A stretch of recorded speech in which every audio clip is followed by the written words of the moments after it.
Welcome to Roses All Trash, the accompanying podcast to an international reading club called Read Community with members in over 13 countries. I'm Ryan. I'm Catherine. And this episode is going to accompany the first week of the January 2021 calendar. Yay, 2021. Feels so far in the future for some reason. Yeah.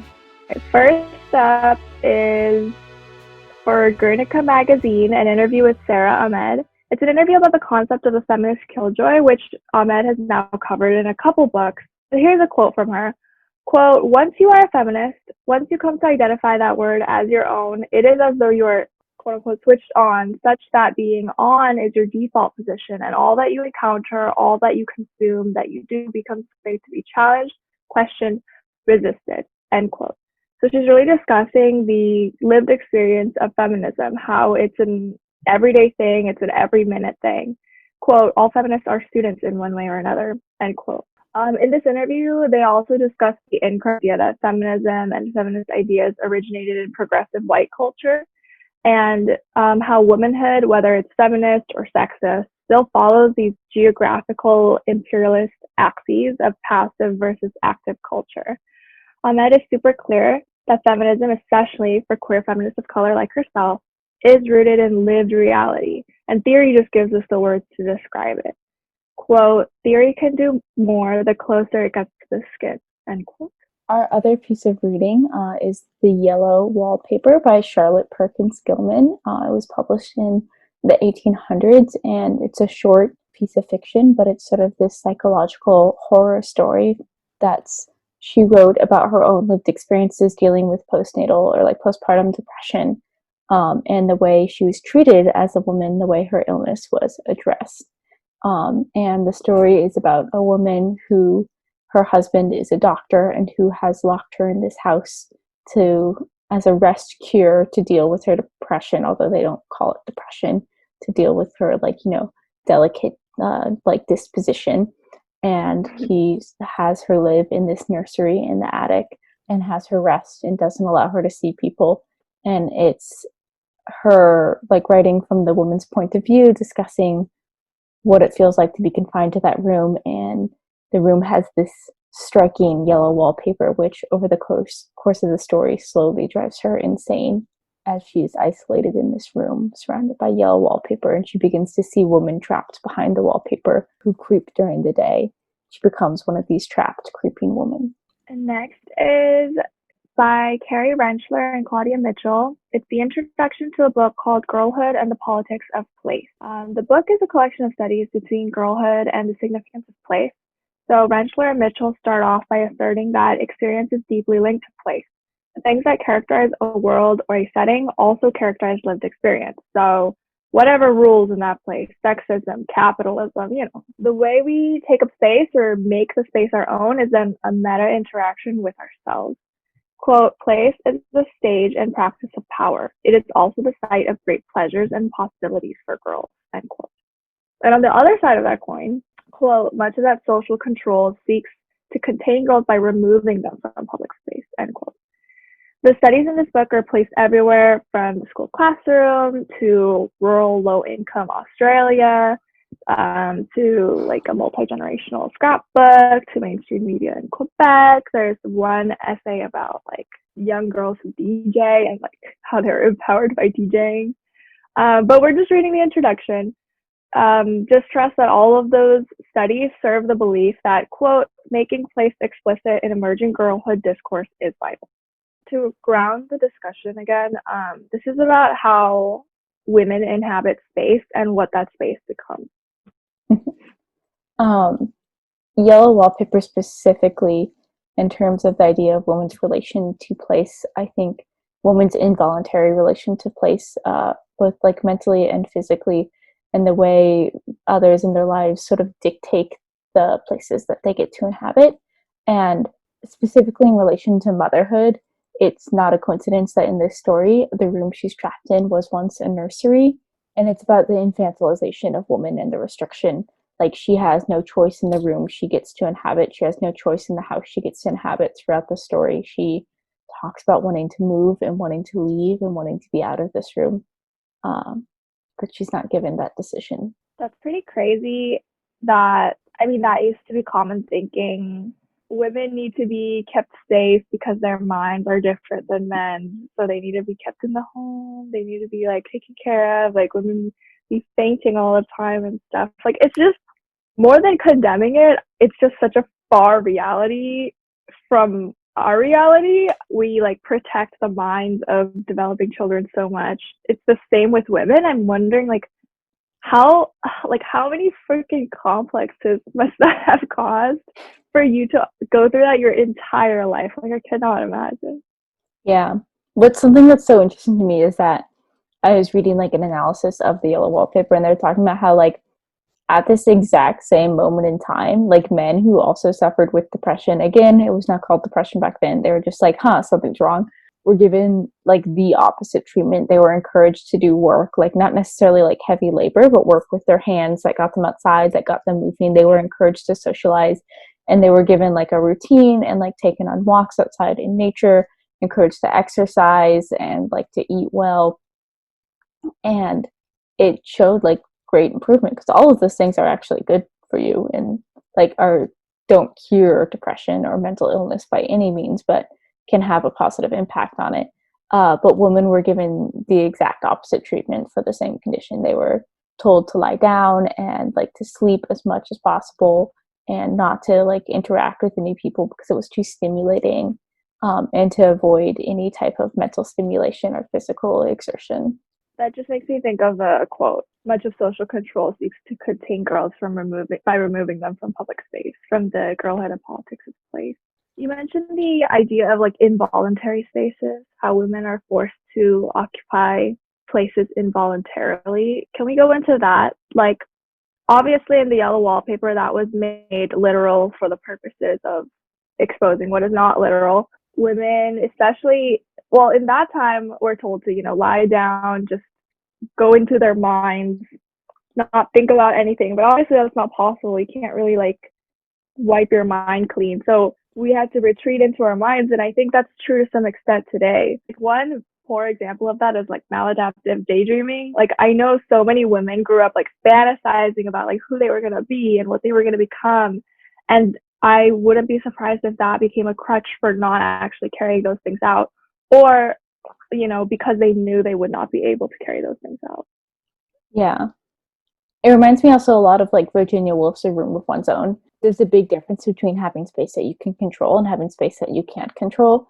Like, because technically this protagonist does have a room of her own, but it's a room that she has no control over. Like, she can't even convince her husband to let her change the wallpaper.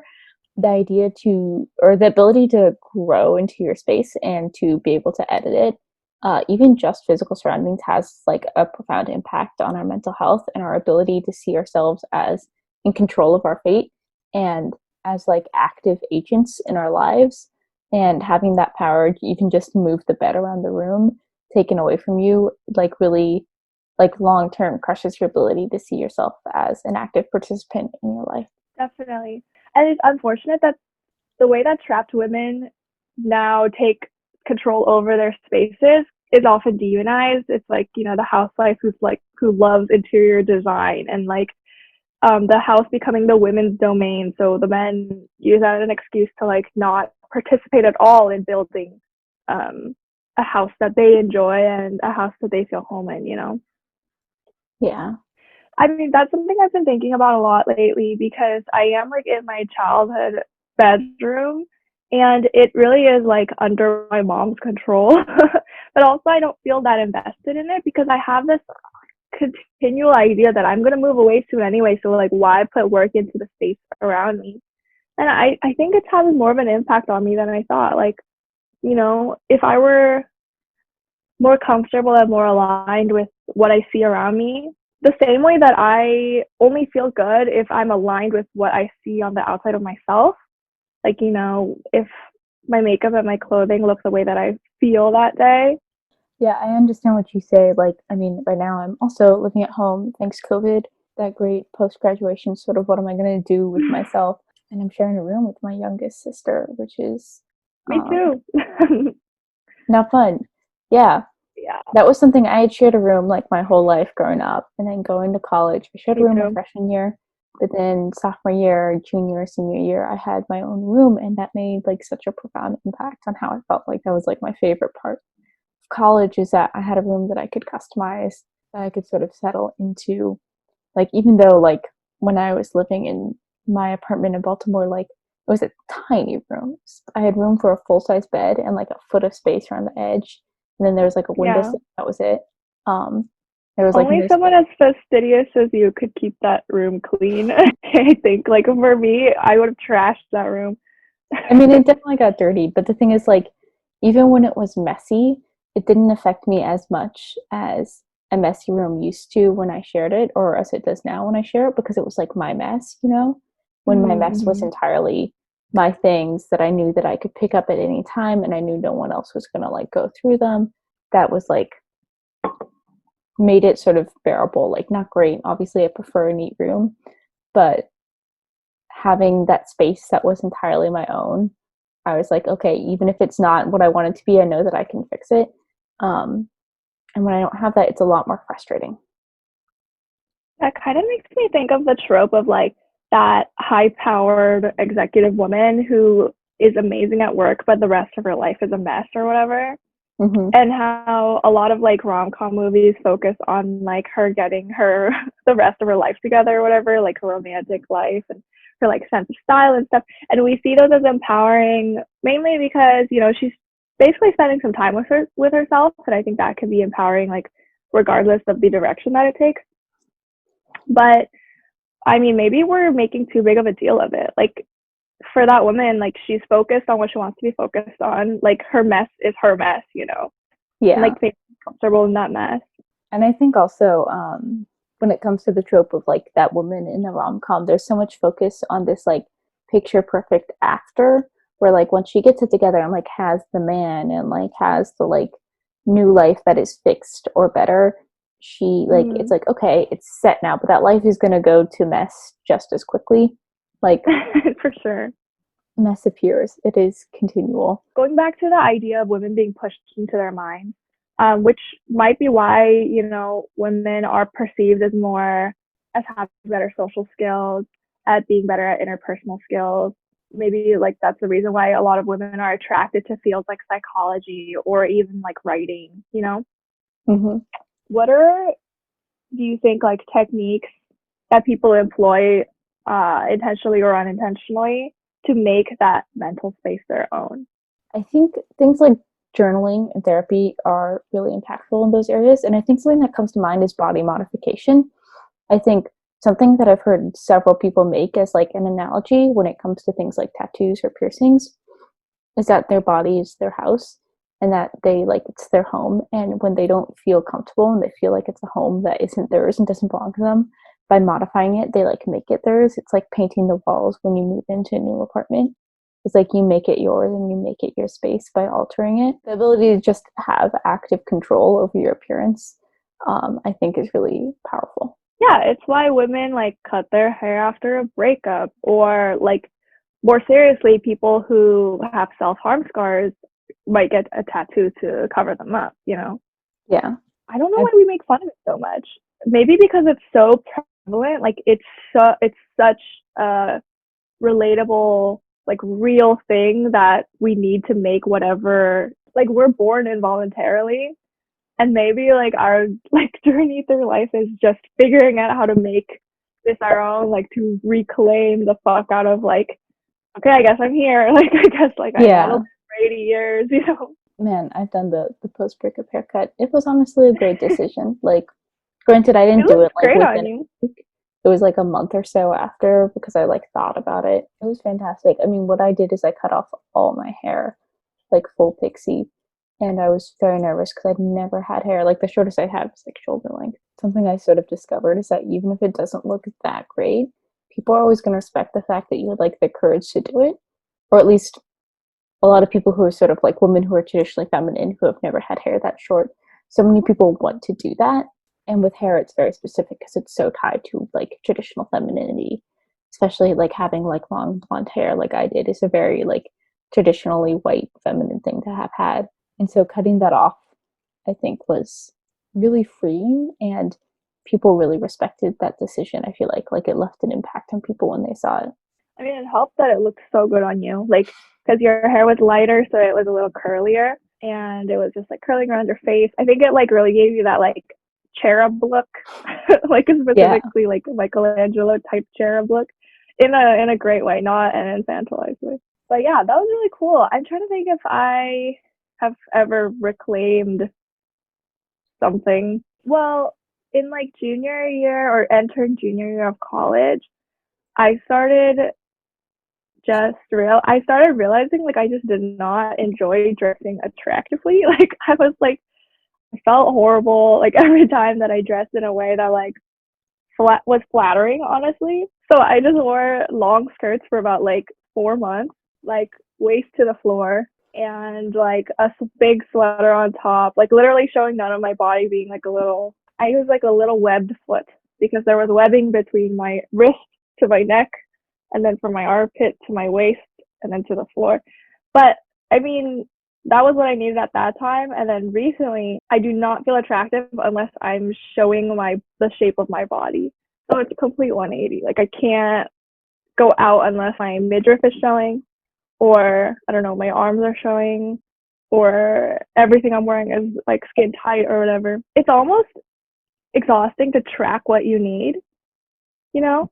Something I've noticed is that both showing off your body and like being like skin tight and also like hiding your body are sort of two opposite manifestations of the same sort of insecurity that I've seen in myself and a lot of other different people. Like I went through both of those periods. Like I hid, like, I would, big bulky sweatshirt, baggy pants, like covering myself all the way up because I was like, I don't want people to be able to see my body. Like I don't want them to be able to like know what I look like. And then I've also been through periods where like I had to have my like waist defined and like tucked in and had to have it like tight because I needed people to see that I had like an hourglass figure. And it was like the same insecurity manifesting itself in just like two opposite forms, like hiding myself so people couldn't pass judgment, or like showing myself off so as to prove. I don't know. Yeah, that makes me think of something we discussed briefly before. It's not exactly covering up versus showing off, but it's like the Lolita bimbo axis, where it's like you feel feminine by making yourself childish and innocent and like free of essentially the sexualized views that now color your world as an adult woman. Like what men are thinking when they look at you, but if you're a Lolita, you don't. Like it's the innocence that like defines you, kind of.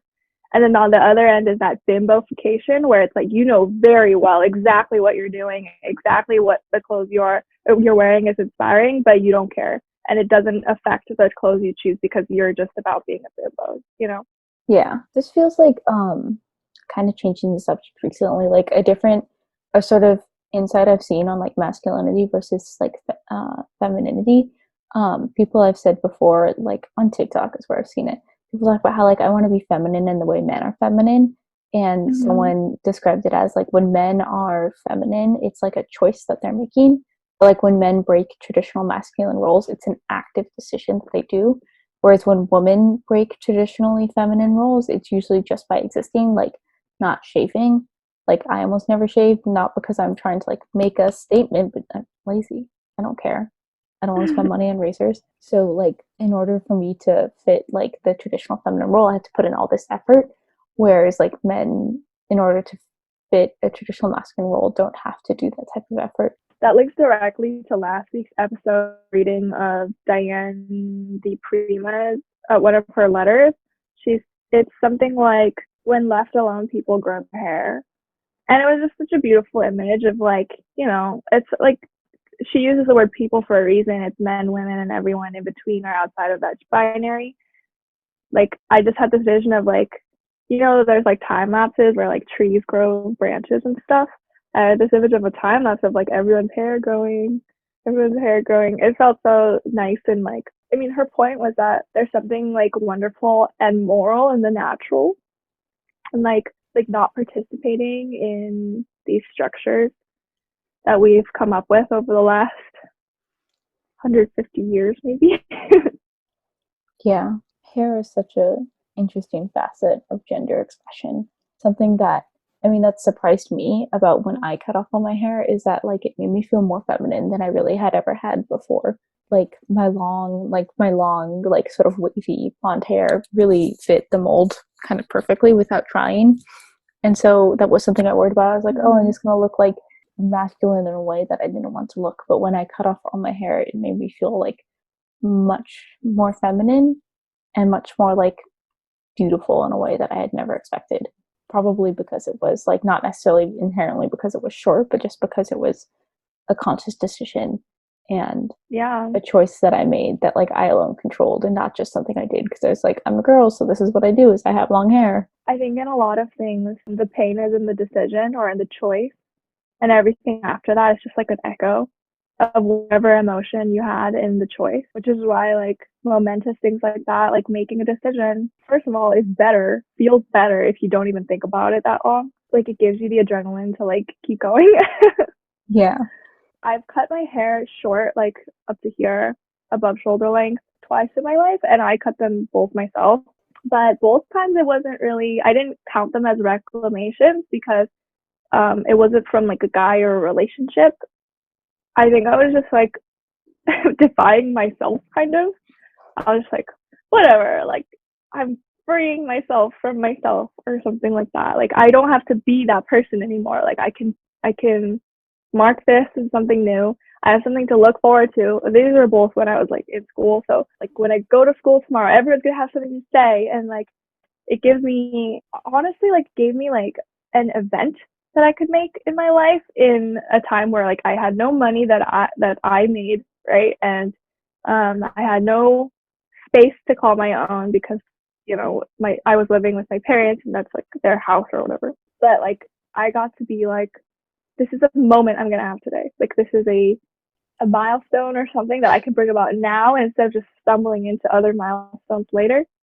Being able to define like my own milestones like that and have like make drastic decisions like that is something that is incredibly valuable and one of the main things I miss about living in my own apartment. Yeah. I feel like money is very similar to place in terms of the way women form their identity and like sense of agency in their life. Things like having your own bank account, which are shockingly new privileges, their rights, like basic rights that women have, that people of color have. I mean, it's another avenue to be exploited unless you're wealthy. Yeah. But yeah. Yeah, but I mean, being allowed just to have your own money is something that like yeah, of course. I've taken for granted my whole life, and that's insane to me. And I feel like it makes me understand the allure of like being a homeowner. Like growing up, I never really understood why people got so excited about buying their first home or like why that was important to them. Especially when it's like a house in the suburbs. I'm like, why would you be excited about that? But I kind of get it, like to own property and to have like something that's yours where you're not sort of paying a landlord for nothing. We've been socialized to make that a huge part of our identity. There's an economic theory of poverty that I learned about briefly. I was in a class taught by Lawrence Mead, who basically created or recreated the welfare system as it is today while he was working for Bill Clinton. He's a big government conservative, which means he believes that like the epidemic of poverty in our country can't be properly addressed without like government action. However, his conservatism comes in as to like theories underlying this poverty epidemic, like why we have so much poverty. One of the theories that he was really interested in, like he literally said, like, this is one of the theories that I'm doing research on right now. I'm like most interested in this theory right now is the marriage theory, that people are poor because they won't get married, but they still have kids. And really essential to that theory is that birth control actually crippled women economically because they weren't able to hold their male partners accountable and force them into marriage and force them into providing for them and like family structures. I don't think I agree with that theory on a very with my very superficial knowledge of it. I mean, I understand the point where it's that men aren't obligated to, like, birth control means men aren't obligated to like stick around in a way that they once were socially sort of pressured into. But I don't think that's because birth control is a bad thing. It's just because men aren't socialized to care for their partners. Well, one of the reasons he used to uphold this theory is that women as breadwinners, when they're single, make less on average than single male breadwinners, as well as like their married counterparts. And another thing is that the most unemployed group up in this country are young single men of color. So that like feeds into his larger idea about like you need to show that you're actively seeking work and pursuing work in order to be eligible for welfare, which is obviously like pretty problematic approach because people who don't work still should probably live. Learning about it in class in an environment where people have heard about him, so they want to take classes from him because he is a big name. So obviously there are some supporters of him in there, and he's the one in charge of that place, right, of that classroom. He's the one like throwing up facts and figures on the PowerPoint. In class, I was like, oh, I disagree, especially with that birth control crippling women part. But, you know, I guess I could see his line of reasoning. And then if I repeat it to anybody else, they're like, what? Like, the ability for people to not have to get compulsory marriages is so much of a boon to the mental health of women everywhere. And Yeah. birth control is like such an asset to women everywhere for maybe reasons other than economic, although I would completely disagree. It's like they're not paying for a child's needs when they're unprepared. Yeah. And whatnot. Yeah. Like you said about birth control and like not being forced into marriages that they don't want. That brings us right back to yellow wallpaper. Like yeah. That was like, what was it in the 70s when no fault divorce became legal, like in the US? Not only did like women's death by domestic violence drop significantly, but like women's suicide rates dropped significantly as well. I don't know how that affected women economically, but the fact that less women are dying, even if they're making less money, good thing to me. Yeah, I mean, this seems like, you know, obviously, like it has more direct links to like male-female interactions, like socialization and how it plays into marriages. But it all really does, again, have to do with place. It's just by the fact that like everything we do is in a place. Like every experience we have is in a place. Place is created by people's interactions with each other, interactions with the environment, interactions with like underlying socialization. And it's very weird how we talk about our relationship to place and environments as if we are separate from them and not creator, product, and part of them. I think is really interesting. Like, you see this a lot when people talk about nature. They talk about mankind and like nature, or like humanity and nature. Or they talk about like, you know, how nature will kill us when we like don't care for the planet because we're not doing that. But it's like we're not separate from nature. We are a part of nature, and like, yes, we are part of the like global ecosystem. We are just a species like elephants are, and like, you know, like chickadees are. We're just a much more destructive and harmful species. I've heard about like how when European colonizers first came to North America, they thought it was like the Garden of Eden, and they were like, the forest seems to have grown these natural paths, and like berries grow along the paths, and it's a land of abundance. Oh yeah. I'm like, that didn't just happen. It's because the Native Americans lived in their environment and like saw themselves not above but as part of the greater environment, and they cared for the earth in a way that saw themselves as part of the earth, and we destroyed that. The first peoples here, they had hundreds of years of their own just life going on, and then colonizers literally just wrecked them. Like the grasping the grief of that, I didn't really grasp it right away. Continues to be something that I'm grasping, like thinking about like how people's lives were, and then just how utterly like disgustingly ravaged their lives were, you know. Something that made me understand that a little bit is, surprisingly, it was this passage about how hard it was to establish feudal or manorial class structures in America, or for like colonizers. Because of that, it was an inherently more democratic and like more hopeful place with more like possibility for upwards mobility because of the availability of land. And the fact that we're fighting so hard for affordable housing in this era, like, is disgusting.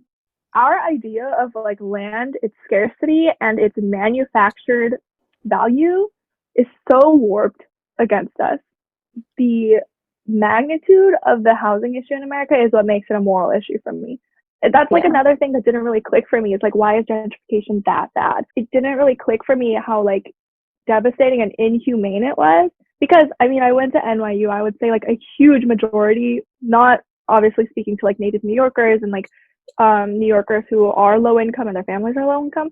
The majority of NYU students straight up gentrifiers. Like, it makes like NYU has destroyed the West Village. That's when it becomes like a human rights issue, not just like a policy issue. Like, what do we do about gentrification? Like, oh, but cities. Like, it's so deeply painful, the housing issue in America. And for me, that's why it's like a moral issue and not a political issue even. For me, like, I always thought of myself as like an empathetic person who cared about social issues, but I didn't really understand the impact of things like gentrification and the housing crisis until like I went to Baltimore and like I saw it, and it really like was a slap in the face.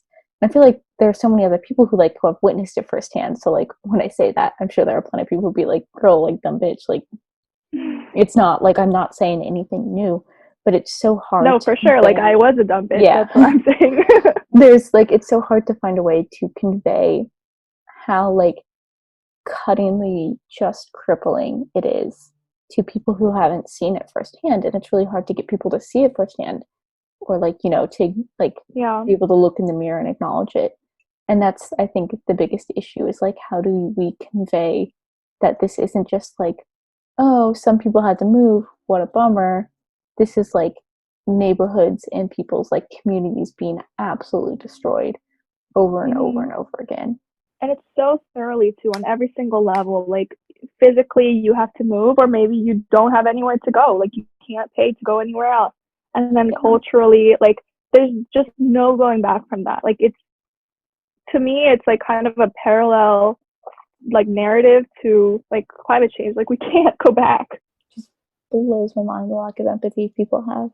And it's also like, I also had that lack of empathy, and it's so stupid that I had to go and see it and experience it and like meet people who had less than me before I developed that empathy. Like, why is it that I had to like go all the way to Baltimore to learn how to have empathy? That's so stupid. Like, what do I need to do to help other people who can have empathy without them having to also go like voyeuristically look at low income people or whatever and be like, oh, now I feel bad? Like, that's like my goal, is to try and find a way to help people have empathy and understand the depth of the impact of capitalism.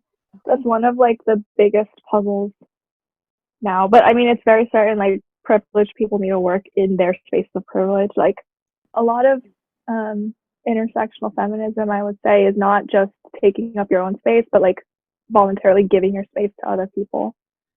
You know, that's something that felt very unfair to me when I was like becoming a feminist, because I was like, well, I feel like I've been stomped on my whole life. Like, why can't I just do this right now? Yeah. But like, I mean, that's the point. Like, it's a communal thing. Yeah. It's a collaborative thing. It's a community thing. So like, for me also, like, being a white woman, and like having been raised like as a woman, I am so oppressed. And like a lot of girl boss feminism on my old Tumblr. That was, sure, it felt that way also with like your eating disorder, navigating like spaces for fat people, I guess. Yeah, there was like, for a very long time I was like, it's like not my fault if I'm like fat phobic, because like I deal with anorexia and like that's like an eating disorder. But like, it was kind of a rude awakening where it's like, actually, eating disorder is like not an excuse to be a total bitch to other people in marginalized bodies, which is like, sad that it took me so long to learn, but now I know. And I'm grateful for the people who were patient enough to teach me these things. It's so fucked that people are more interested in like gray area perspectives like that. Like, what is it like for a thin anorexic person who was like never suspected of anorexia? Or one that's more common is like, a white person in black spaces, like what did they witness there? What did they see there? As opposed to like literally just talking to the black people that have lived there like for generations, you know? Yeah. What did we learn? It is shockingly difficult for people to have empathy for others without seeing their experience firsthand. And there has to be a way for people to develop empathy without having to like go and see it in such a voyeuristic manner. Yeah, I think like maybe the trouble spot is like linking empathy with education. Although it's very liberal of me to say, you know, education doesn't solve everything. Like it should be lived experience that radicalizes people. Unfortunately, people's lived experiences are so different because of the way that we're divided. I have not figured that out. Yeah. Let alone like most scholars, I would say. So this episode accompanied the first week of the January 2021 reading calendar. Follow our Instagram at Rosesall Trash. Also, we're on Spotify, on YouTube, and Apple Podcasts, and literally anywhere you would get your podcast.